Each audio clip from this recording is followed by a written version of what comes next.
So you were asking about what made me get into music in the first place, right? Yeah. I was about 13 years old, 14. I was in my very first band. It was me and this pair of brothers here. And we did the song Pretty Woman.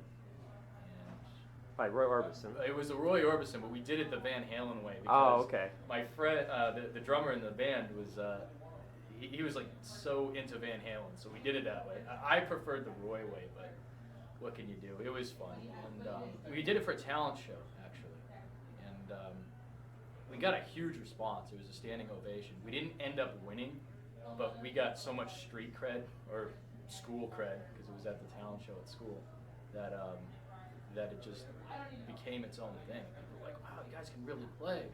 Why don't you do the dances? So we did dances and we did people's parties and stuff, and that's really how it all started. And just sort of word of mouth went around. We were a band. I liked the response that I was getting from people. It was just really cool. So I ended up doing that. When it started to become more like business, I was about, I was 13 when I started, so going to about 17 or 18, I was still very young, and I was playing in bars with older gentlemen, like guys in their like late 20s, early 30s, and I would always be called in for session work. And that's really where it all started. I was a session guy, and I just started making money at just playing gigs in bands. And I'm like, this is cool. I'm getting paid and doing what you love. This is excellent. So I started doing some more of that, and then somewhere along the line, I just started to develop playing acoustic because people said, "Oh, it's just another great outlet for you. So why don't you try this gig?" And that, I had a monthly stint starting off at this little bar in Phillipston. It was also adjacent as a hotel, and I started there, and then it just kind of started snowballing, and the whole word of mouth thing happened, and it was really cool because the positive response was, after each gig, and it was. Sorry, I screwed up my train of thought there. Well, that's what you're saying. I mean, so you kept playing. You had a positive response, and so right. It just kept. It was like a positive feedback loop in a way.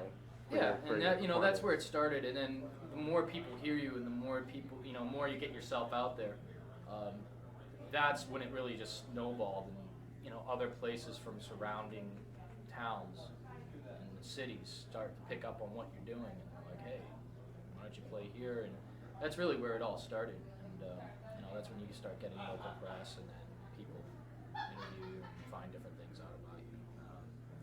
It was really encouraging to start off that way, because I was just a kid when I started, and it's really cool when I was nervous. I was incredibly nervous when I first started. I had a set list of stuff that I wrote out too, and you'd always be changing stuff here and there. And the important thing is, what I learned is changing on the fly. And if somebody comes up to you with a request, that's when you have to really be on your A game. And when that whole thing started, that's when I started to find tunes that I wouldn't normally do, and they just sort of ease in. And that was really cool, And that's when that's when you start to kind of develop your style and go along the way. You find out who you are and what you do. And goes. I don't think it's defined by just one event that you have. I think with the business that you get into doing this, you have good nights and you have bad nights. It's pretty much like any other job. There's nights where it's going to be jam-packed and people are going to love you. And then there's going to be nights where it's dead, and it's kind of nothing you can do about it. It's out of your control. But the best thing I can tell people that do end up getting into this field is you kind of have to roll with the punches and really stick to your game and what you're all about. And I know a lot of people have negative experiences with things in that nature, and you do have to pay your dues. There's some nights where it is tougher than others, and you kind of just have to swallow your pride a little bit and just work through it, because a lot of things do surprise you too. I had a gig recently at a club in Worcester that it was a good night. It is generally a more relaxed audience, and this is kind of like turning a negative into a positive. Very nice club, very low key, very chill, you know. So I'd be playing pretty much mellow stuff throughout the whole night. And there was this whole birthday party that just came in, and they were rip roaring, like clapping, ready to go, and it really caught me off guard, you know, because I was playing kind of this mellow stuff, and that's when I started to do Stevie Wonder's Superstition. This is a song for me that holds a lot of meaning because I gauge my night on this song. It's either gonna, if it goes over and it goes well, it's a great night. If it's okay, I kind of need to pick up the game a little bit, which, you know, it happens from here and there. But on this particular night, it was something that rarely comes along, and it was just amazing that this whole group of people just came up and just started really getting into it. I had one guy on the corner, this big black guy. He was awesome. He started freestyling as I was doing the riffs and everything else. And then we had an Asian girl that was getting into it, clapping, and, you know, a bunch of white Irish guys, and everybody from all different backgrounds. So it was really cool because you had this whole eclectic bunch of great people just at this one moment that just, it became something bigger than what I could do or what they could do. It was just this shared awesome moment. So it was a night where I thought it was going to be just a typical slow whatever night, and it really caught me, you know, made me do a 180. It really caught me off guard, and it was just a fantastic feeling. And when you get that, it's like that's why you do it, and that's why you love music, is to get that response and to get that energy given back. And so you never know. I mean, you got to keep playing and keep going because you never know what's going to be on the other side. Sounds like that happened, though, not just because of what you performed, but because you saw what was going on and you reacted to it in terms of your repertoire. I mean, that's and then they reacted to what you did. So it was like like a feedback loop. Right. I mean, that's the other big thing. You got to learn how to read an audience, and like I said, it's all kind of being in tune with what's out there and what you give, and it does come back, and that's the nice thing about it. You get? Yeah, I'm rolling. The road is a double-edged sword. I think it can be your best friend or your worst nightmare depending on how you handle it. I think it's good for me because I'm able to get out there, and that's where you can really be honest with yourself and your audience. You know, you're portraying a certain image. You're portraying a certain style of music. You're representing yourself. When it's just you, you're representing yourself. People identify that with how well of a job you do too, and it's really important to put your best foot forward when you're on the road. And the cool thing is, like I said, a lot of stuff surprises you when you are on the road, and you figure out what you're best at, what you're worst at, what styles of songs work best for you, what styles don't. It teaches you really a lot about what kinds of music you want to do and what kinds of music that your audience will relate to. I feel your honest work is your best work, and so your honest work is your best work, whatever kind of music yours. Yeah, I mean, if you stay, absolutely. If you stay true to yourself and what you're all about, that's better to me as not only a listener, but as an admirer of music. If I could go and see somebody that's just playing cello, a cellist, and I'm not huge into classical, but I have an appreciation for music and I respect it. But if he or she comes off playing the cello and it's something that they're into and that they're honest, that sticks with me a lot more than somebody who's just good, trying to get by and just doing whatever. It's those little things like that that really makes people stand out, and that's really the only way you can learn that is by being on the road, and it's all really trial by fire and figuring out yourself and what you want to do. Selling out, I think it comes down to you have the core tunes that you like. There's certain ones that people come up to you, you know, like Margaritaville or whatever staple there is that people like to hear. You could try and do it, you know. I mean, ideally they are paying you too, so it's kind of cool if you can keep some of those under your hat. Do you have to do them all the time? Probably not, but you the big thing is you're making somebody's night by doing that too. So that's cool. There might be a 5 spot in for you too as a tip, or it's that extra incentive. If they like you, then you could get invited to a private party and do that sort of thing, which a lot of people do. So that's cool. You want to do everything you can within your realm of, staying true to yourself, but not completely going the other way where that's all you're doing. I think you have to mix it up a little bit in order to get a good balance of both. If you get a good balance of both, it turns out to be a good night overall. If I didn't know a song, or if there was an artist that maybe I didn't like that particular song, I said, I don't know this, but if you can kind of keep it within the same genre, you're pretty much all set.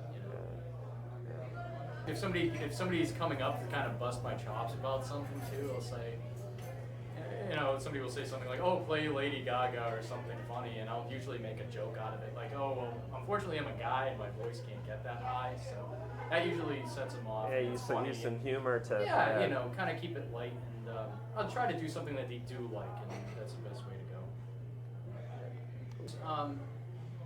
You don't want to be so business that it's like cut and dry. Oh, this is what I do, blah blah blah blah. But you need to have some sort of professionalism too to what you do. I think it's just a matter of finding a balance between the two.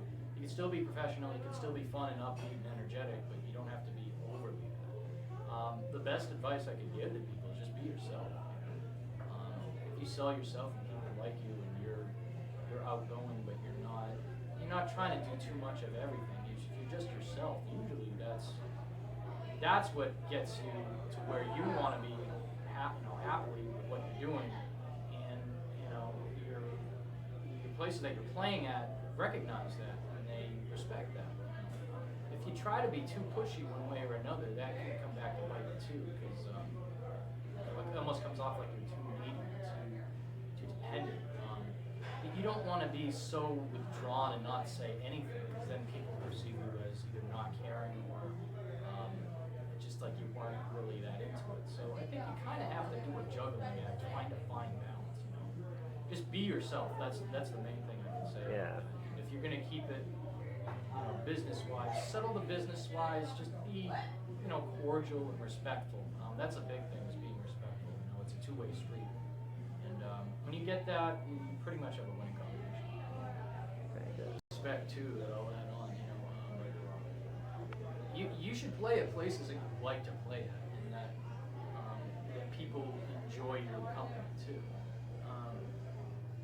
If there's a guy that you go to a club and you don't really necessarily have a good time, and you're not enjoying what you're doing, and they're not really treating you with the respect, don't play it. It may be good paycheck wise, but is it worth it to you in the end? And you kind of have to do a balancing act with that. On the same token, though, you don't want to be the other guy on the other end, where you think you're high and mighty about stuff, trying to put your ego in front of everything and try to, I want this, I need this, because then people are there's a door, they'll point you right out the door. So you definitely need to give and get it, and it's one of those things, just be yourself and be respectful, and good things will come. Yeah. Goal-wise, as far as music, you really want to reach the ultimate goal, but when you're building goals and you're building towards things, even if you are or aren't successful, depending on where you're at in life, I think you're always going to have goals. So for me, my goal, I do about 100 shows a year now. That was built up from a few years ago, maybe doing about 20. So it's definitely built. But I'd like to maintain that. Also, keep recording originals, and possibly get a touring band too. That would be a lot of fun. But the best thing I could say is just keep doing what I'm doing, keep plugging, and just keep enjoying it, and just have fun with it. That's the main thing you can do. And by doing that, I think other things kind of come into play, and just enjoy the ride. I think with independent musicians, it's always a constant struggle and challenge. But I think the thing you have to do is you have to realize what's been working and what hasn't been working. Sort of take an evaluation of what you're doing, and kind of modify your game plan a little bit and figure out what's going to be making you happy, what's going to get you X amount of results money-wise, and then transferring that into long-term goals. obviously the game's been changing, even from the last couple of years. I've noticed with just myself, and just kind of taking an outside approach to the club scene, that it went from being busy Friday and Saturday night, or even Thursday, Friday, Saturday, to where you'd be doing late gigs. Now I've been seeing a lot of earlier gigs, a lot of sort of happy hour gigs. I've seen those on Thursdays and Fridays, and I've been doing a lot more of those.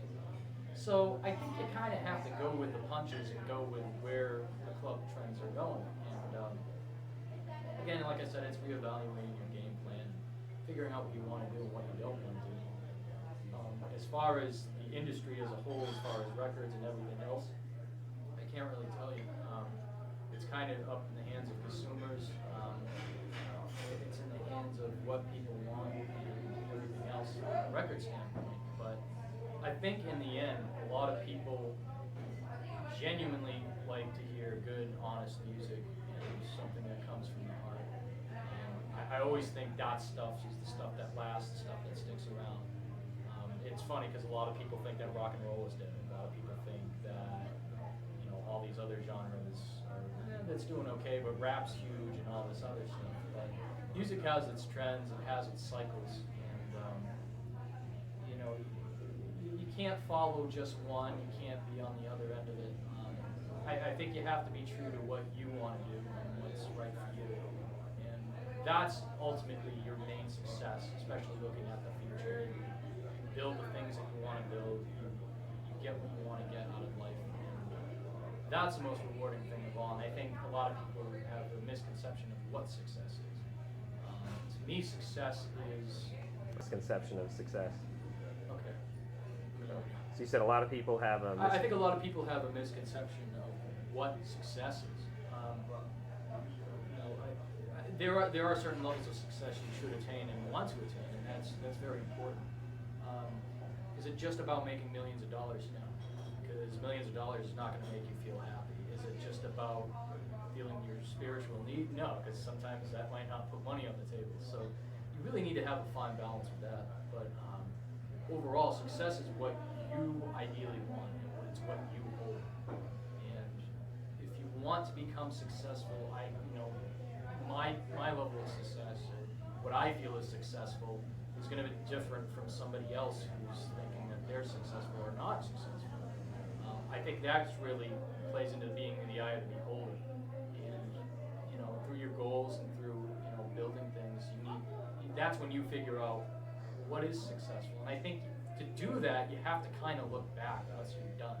You keep plugging along, you keep going, and you don't realize it at the time. But once you take some time off, or you take a break here and there, you kind of figure out and put things into perspective of what is and what isn't successful.